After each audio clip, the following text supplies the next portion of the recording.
sobre la Educación Superior de la UNAM. Muchas gracias, Roberto, por tu tiempo y por compartir con nosotros pues el análisis, la lectura que ustedes los expertos le dan a este tema de la reforma electoral en nuestro país. Al contrario, Alejandra, muchas gracias, con todo gusto. Coméntanos, Roberto, hay muchas inquietudes con respecto a la estrategia, la reforma, porque hay quienes aseguran esto es un capricho del presidente López Obrador por cambiar una reforma del anterior gobierno federal, del de Enrique Peña Nieto, pero digamos que no tiene un rumbo bien establecido y que esto podría traer problemas al final de este sexenio y, por cierto, pues casi al final del próximo ciclo escolar, que es cuando se pretende implementar.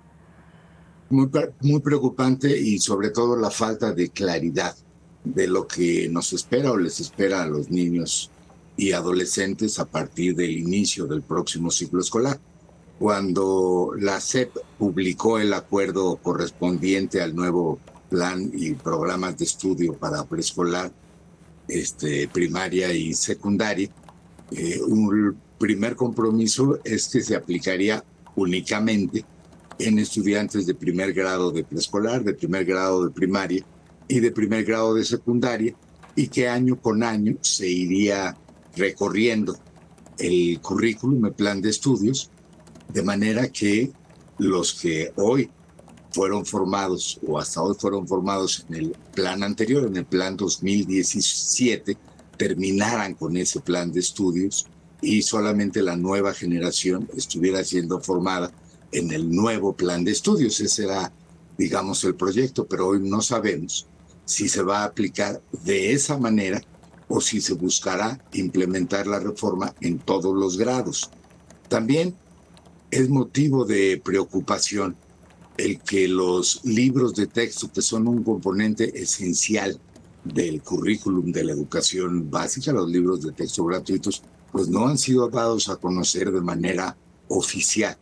Hay muchas versiones, filtraciones, etcétera, pero en definitiva, ni nosotros, quienes estudiamos el tema, pero tampoco las autoridades educativas de los estados conocen ese contenido, ni los maestros.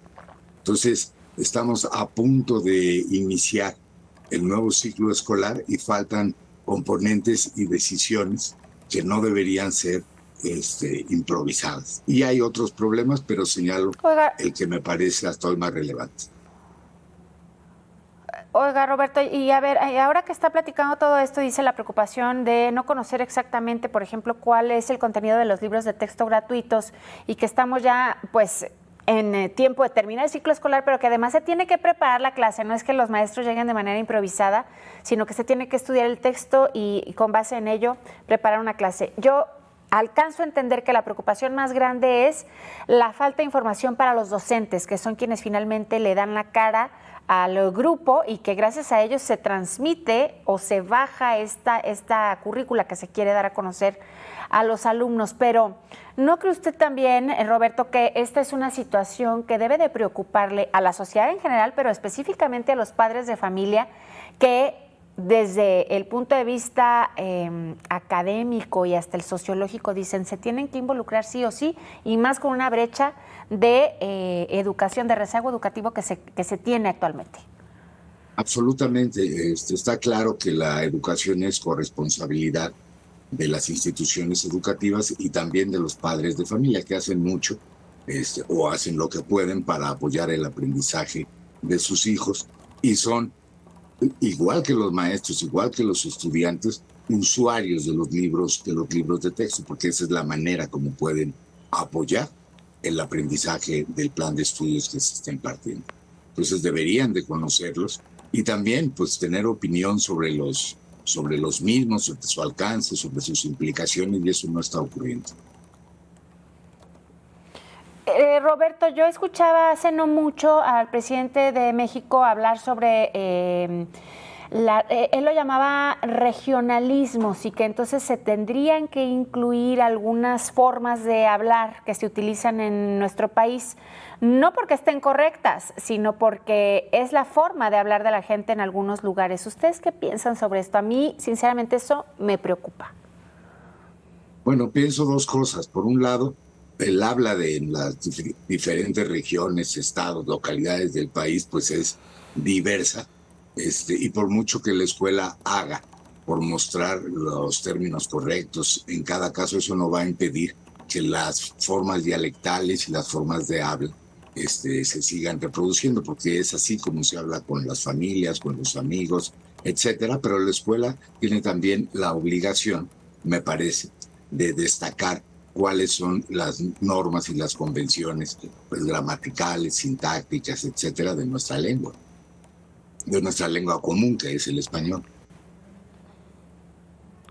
Sí, sin duda. Es decir, pues enseñar lo correcto, ¿no? Aunque luego la gente, en lo que no todos aprendemos de la misma forma, no a todos nos llega la información de la misma manera, y pues es ahí donde, digamos, se encuentran las diferencias.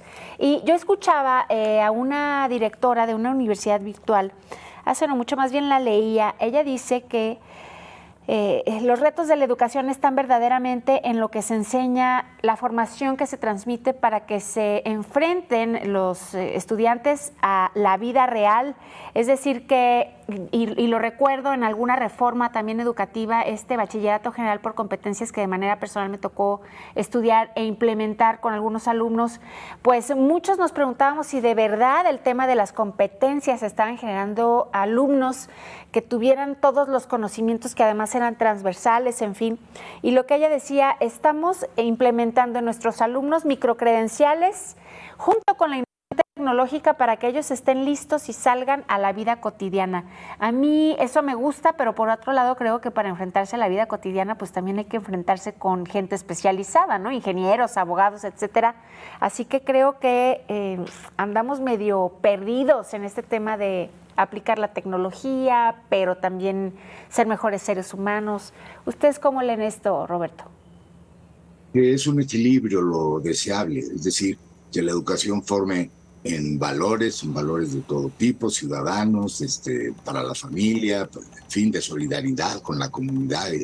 Eso es necesario, pero no puede ponerse toda, digamos, la carne en ese asador, sino también formar en conocimientos fundamentales, en aquello que ya se ha identificado como lo más importante: matemáticas, lenguaje, y acceso al conocimiento científico, porque la escuela no es un mundo autocontenido, se prepara a los estudiantes para la vida del presente y sobre todo para la vida del futuro, que nos va a deparar grandes problemas que ya están siendo identificados: la inserción en el mercado de trabajo, por ejemplo. Solamente los más preparados tendrán acceso a posiciones relevantes en el mundo laboral, y es injusto no darle a los estudiantes competencias para poder enfrentar los dilemas que se van a presentar cuando salgan de la escuela. Sin duda, y esto me lleva a pensar lo que el otro día platicaba con un economista, Roberto.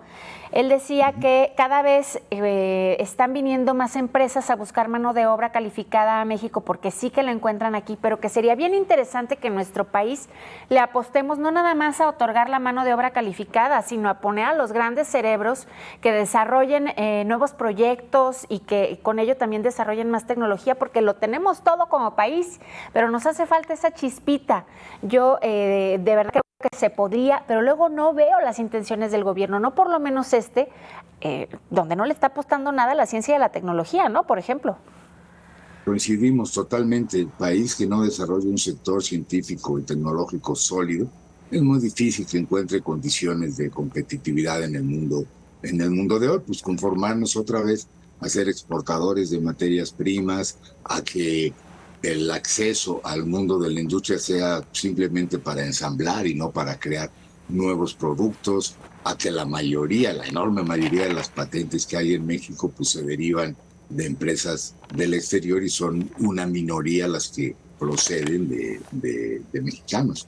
Estamos en esa condición, y si no comenzamos a superarla, pues otros se nos van a adelantar en el camino. Ciertamente, apostar por permanecer en el subdesarrollo económico, industrial, tecnológico es una mala apuesta para cualquier país, no solo para este.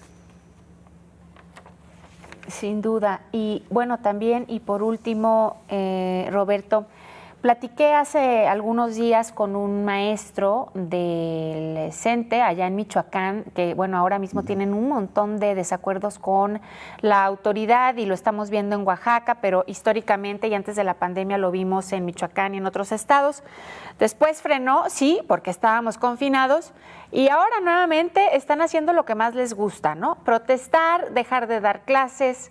Algunos dicen es que los exámenes está bien o las evaluaciones está bien que se nos practiquen, pero pues algunos exámenes están hasta mal hechos. Yo a veces no sé si creer en esta narrativa o si de veras son las ganas de no dar clases, Roberto. Pueden ser las dos cosas. Se comprometió este gobierno a revalorizar la actividad de los docentes y realmente se ha hecho muy poco en ese sentido.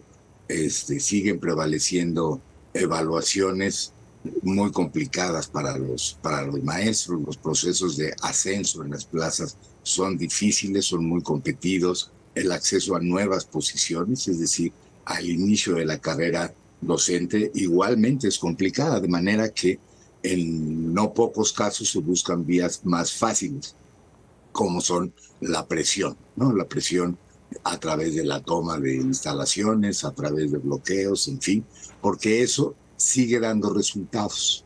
Finalmente, para evitar el conflicto se conceden plazas, se conceden ascensos, etcétera, y hasta que no tengamos un sistema perfectamente claro, transparente, etcétera, de los procesos laborales que corresponden, eso no va a terminar. Sí, híjole, pues parece que tenemos un panorama bastante difícil, Roberto Rodríguez, con respecto a la educación. Ojalá que podamos encontrarnos en una siguiente ocasión con mejores noticias. Le agradezco su yo tiempo. espero lo mismo. No, al contrario. Muchas gracias. Hacemos una pausa, es breve. Volvemos.